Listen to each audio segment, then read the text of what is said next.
Bakbakan nito Meralco vs San Miguel.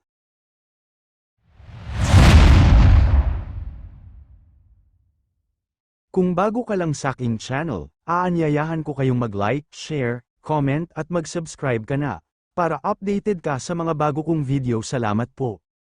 Mga Perkoy, June 5 nga ngayong Miyerkules sa kasalukuyang taon, magkakasubukan na ng galing sa finals ng All-Filipino Cup ang SMB at Meralco, na gaganapin sa Araneta Coliseum.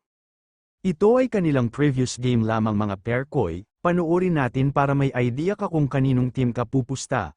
Mag-comment na kayo. Sa aking palagay hindi Peren maalis sa Truno, ang koponan ng SMB sapagkat napakalakas ng Team Peren, sa SMC ang San Miguel Beer. Sa game nga nata, makikita gaano nakalakas ang koponan ng Meralco, hindi na gaya ng dati na palaging ulats ang kanilang team, syempre naman sister company din ito ng Talk in Text, kung saan billionaire din ang may-ari, sino ba hindi nakakakilala kay Manny V. Pangilinan, ang SMB team kung na-realize natin medyo tumatanda na rin ang mga ace player nila, kaya naman hihina na din di gaya ng sa Meralco na kadalasan mga bata pa, kaya ang lalakas pa maglalaro at tumatakbo. Sa takbuhan medyo dihado na SMB, kung ganito Peren ang laro na gagawin ng Meralco, talagang matatalo ang SMB nito.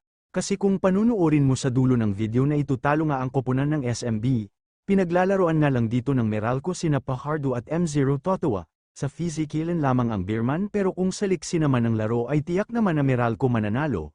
Ayon sino kaya sa palagay ninyo ang magkampiyon ngayong Season 48 sa All-Filipino Cup? Mag-comment na kayo at pag-uusapan na natin.